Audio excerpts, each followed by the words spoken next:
Hello, everyone. Welcome to the new episode of Professionals Unplugged. I'm your host, Utkarsh Shukla, and today we have two young guests in our podcast, and they are two very beautiful daughter of our upcoming guest, that is Souzan. So, first of all, thank you so much to both of you for joining in. So let's start with the older one. So, can you just tell us about brief about you? My name is Elma. I'm 14. That's nice. And who are you representing today? Your mother? My mother. So, how do you define Suzanne or your mom? My mother is really dedicated to work. She always studies and always be her reading books. And she also tells us to read and study more. And she's always like on the phone talking. So And she like always telling you to study or you also play yeah, games? she always says us push ourselves to be the better and to get good grades to have a brighter future. What do you like the most about your mother? So she's a really dedicated person and she's also really bright and optimistic. And she's an enthusiast. She's Nice. really professional with work. That's great.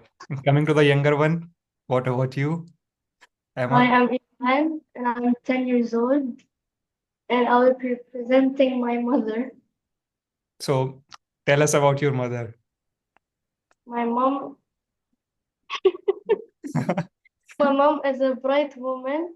She has a good future and she's always stuck on her phone calling people. Does this bother you Yes, a lot. a lot? Okay. I will tell her to not to be too much busy. Right? Do you like to call her Yes, and we can ask her the questions? Do you want to continue? yeah, we can call her. And Hello, hello, hello. Hi, Suzanne. Thank you so much. Thank you, Susan, for joining in. It was really lovely to know about you from your daughters. Just one remark from them: don't use too much of your phone. And I know this is will come up because they always, Mama, stop using the phone. You're always on the phone. But work has to. They cannot, in the healthcare especially, the 24/7 job. yeah. So, Susan, what is the main point that you think your daughter loves about you? Did you ask them this? Did they answer? Yeah, they did answer, but I wanted to know from your side. What they love about me, they think I'm so serious. When I take the things seriously, actually, and when it comes to work or when it comes to their studies, they love this about me, but at the same time, they hate it at the same time because I'm really stubborn when it comes to commitment. Right. So, coming to your introduction, like how you will define Susan now, since we have heard the definition, very optimistic mother, a one who always asks us to study and be more good in terms of having a good future, right? So, how do you define Susan? How you define Susan? Um, I am I'm a risk taker. I love taking risks. I'm not intimidated by change. So my daughters, they see now what they see now. It is what the past make me this. So Suzanne now is a mom to gorgeous kids. I'm a nurse by profession, and I moved up to be in the administrative sector in the healthcare. And now I'm moving from being an admin or being in administration of the hospitals to be in the faculty of nursing. So this is briefly who I am. That's great. And can you just start from the very beginning, like how the journey started, where do you belong, and from the very basics? Yeah, I'm happy to tell you this because this is where it comes my story to show you where I taken this. Basically, I born and raised in UAE. I am a Palestinian by origin. My parents has when they left Palestine, they moved to Syria, and from Syria they came here to build a better future for their kids. And I was raised in a house with a single parent, with my dad, since a very young age, like by 7 years old. So we were actually four. I have two sisters and one brother. So by that time, we learned that we have only each other, and we knew that time that we cannot control the current situation, but we can control our future. So from that moment, I started to read, and I exposed myself to better. How can I improve it? And in fact, we were a lot and being in a lot of financial difficulties at that time, and it was very crystal clear to me my dad will not be able to uh, put me in a good university or any university. It was like the school, we were in a government school, and you have to make it by your own. So that, I don't know why they keep doing that. Sorry. Yeah. So my dad make it very clear to us, you have to build it by your own. And I start doing that. So on my high schools, I made very sure to have good grades, have a good future. So I granted a full scholarship from the UAE government. I was extremely happy, and actually my family were very proud. But as I told you, I was raised by single parent, and my sister, the youngest one, she was only left alone there in the house to take care of responsibility of everything, house chores, cooking, and everything, studying at the same time. So me moving out from the house and study in a faraway city, it was difficult decision to leave her alone, but at the same time, I had to make it. So I stayed there for a semester, let's say, and then I started receiving calls from my sister, and she was crying, I cannot do this, I cannot do that, I'm tired. And I know the suffer because I've been there. I've been in her situation, taking the full responsibility of the house. And I know it is not easy task to balance between studying in young age and do what is for responsibility of a house. So that moment, I took the risk and I left the university. So actually, I got a lot of blames, a lot of people that what are you doing? You're jeopardizing your future, what you did. But I knew that time that family matters to me, and I want to be next to my sister. I don't know, maybe I will figure it out later. When I went back to my country, and then my city, I came to know about the nursing school, and my grades was enough to get also a free scholarship. I joined the nursing school, despite it was not my area of interest, let's say. I continued the study of nursing, and I excelled in nursing. Then I started the first year of job in nursing school. I took my licensing exam. This is where my second risk was taken. So when I joined nursing, I didn't like actually being a bedside nurse. So I decided, no, I need a brighter future. And I read somewhere that brighter future comes with the power. You need the power, and the power sources, three sources of the power. It is the money, knowledge, and the position you have. So I was thinking, what can I do in this time, where I can get the fastest power source. So I came to know about knowledge. So I said, okay, knowledge I can do. I can continue my study, continue reading. I can grow bigger and better.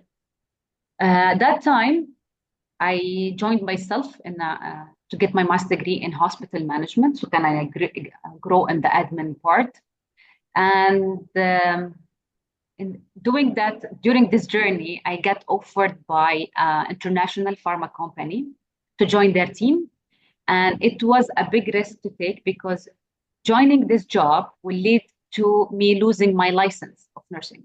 Like as if I did not do nursing at all.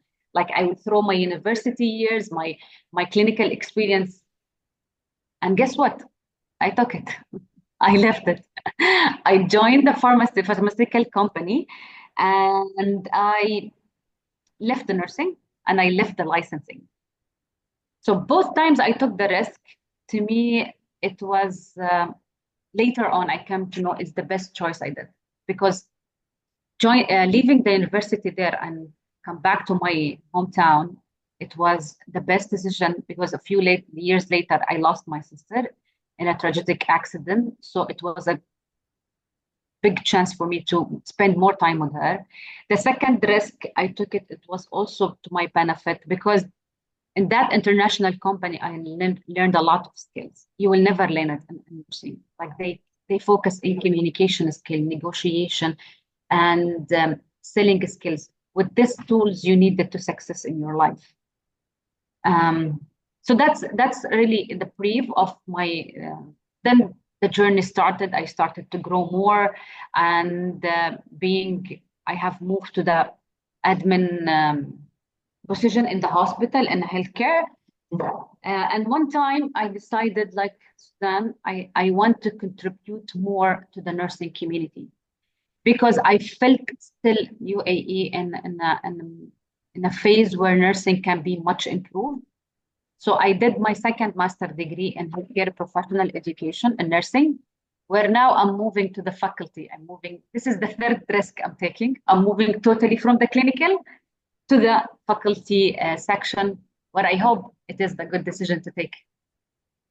That's really nice to know. I think that every risk that you have taken till now is being fruitful, either at the very beginning or by the sometime, right? So it does define that taking risk do pays you off, whether at the same moment or at some time off, right?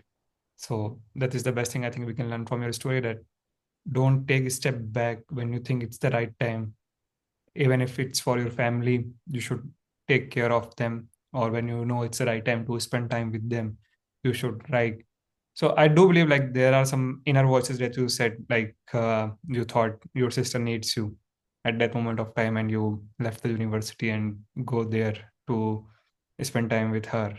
And yeah, so these are the points I think very required. My God, that is very right. Sometimes you don't know why, despite all the atmosphere around you, it tells you you have to stay, you have to do it. It is a very good chance, very good opportunity. Why you're leaving? But as you said, it's an inner voice or inner force that no, I have to go, I have to go back. No matter what I will lose, I will figure it out later. So yeah, sometimes you have to listen to your inner voice more than the outer voices. That's right. And coming to the books you read, so what was those genres that you were reading at the very starting of your career that helped you a lot? Listen, first when I started with, I'm a very big fan of crimes and action and these things type of stories. So actually I started with, I don't know if you know Agatha Christie. I read all of her books. It's all about crime, figuring out solutions. And actually my dream, to be honest, my childhood dream is to be a crime investigator. It was like my optimal dream. But due to the financial limitation first, second, due to the political situation of the Palestinians, refugees, you don't have to go to proper university, blah, blah, blah. So yeah, I couldn't do it. But it was my passion started with Agatha Christie. Then when I started to learn how powerful is understanding the people in front of you and how to communicate, I started with the psychological books. It's about like the power of ego, influencer people, these types of book who talks about how to present yourself, how to help you to communicate, find your passion. This I started, but now I spend a good like 5-6 years focusing in those books. But now I move to the historical books now. Like I am into more about history and the battles of the past. I don't know why I'm now in a passion of these books, but this is the journey of my books. But your questions, what helps you in my career? What helps me really in my career? Let's say books is like a passion. If you don't find where is your passion, you cannot be adhering to the book or stick to the book. Most of the people find reading is boring and it is not excited. So first, for me, every book, every word you read is useful and beneficial, right? But you need to find something to help you keep reading and make you love it. So find your passion, then later on you can use the informative books to help you grow. Right, totally agree with that point. And in today's generation, do you think reading books is becoming obsolete because people are more towards audiobooks or towards watching it as a story or a summary available on YouTube or any platform? So do you think there is some point where even if like your children, both of them said they are reading books, right? So how do you make them, or what is their point of view on like they like reading by default, or it's like You have told them few stories, why it's important to read books. Then they started reading. Also, my daughters told you they read books. Oh my God, both of them are lying. For your information, they are forced to read. Uh, in this young age, oh my God, it's really difficult to make them want to hold the book itself, the physical book, not the digital books. Um, for me, what I'm trying to do with them is to read something they like. I started with the stories, the kids' stories, and these things. But at the end, I told you, reading book is a hobby or something. They from the inner side they have to like it. I tried as much as possible to get the short audio book to let them listen to it. So I put it as a task, like you have to hear this part, this audio today, or within this week you have to accomplish this in order for you to get like the PlayStation or to play in Minecraft and these things. So I have to give a reward. But it's not an easy task, honestly. If the person doesn't like it from inside, it's really hard to push them to do it. Right. And talking about any stories, since you had a great career till now, if I ask like one story that you like to share with us, what it will be? Uh, the story I would like to say about it when I started really at the beginning of my life, still in the middle school or high school, the struggle and the limitation, and you can feel that really the future is not so much bright. It like how I will do it. Honestly speaking, at Cash, if I think back to look the Suzanne, the past Suzanne, I will never believe I'm in this position right now. Like at that time, I was like, okay, good if I managed to get the first year of the university, good if I manage.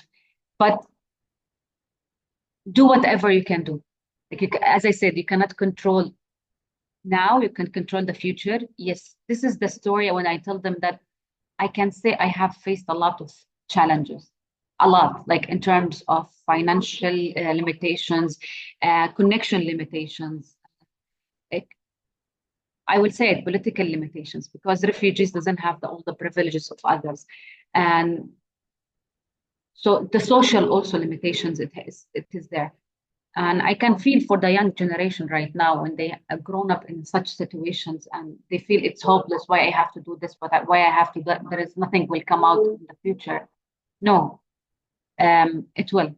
If you do it now, like if you focus in improving yourself now, control your present now, future will come. It will follow automatically. It will follow. Yeah, but I think that's the best thing that we can learn from you. It's like, don't just think if you're doing something, it will not be a good, it will not set a good fruit for you, or it will not result in a good, it will not create a good result for you, right? Because somehow, one way or another, things, if you're doing something from your heart, it pays you off, right? And that's what I think best thing has happened to you. And that's the best thing we can take out from your story, right? And at one time, like in my career, I had to change my job like within a year 2, 3 times, and it was really devastating for me. But really, when I will sit and go back, it was a message from each job I have left. It left me either with a good social connection or a lesson I learned or something helped me to grow more. Like currently, it looks like, oh, what's happening? And you will be devastated or frustrated from what's happening. But later on, it's yes, yes. It God has its plans. You Yeah. never know. Like our brain limitation will never understand currently what's happening. But in the future, whatever you are investing in yourself, it will come in the future for sure. That's for sure. And if I ask you, like, what is the dream of you right now, or what is the goal? How do you define it? What is the goal? Also, I when I was young, I was like, I say, I will be a businesswoman, have my business. I will do it. I will be a rich woman. So still my dream is there. I want to be in financially independent, not as an employee.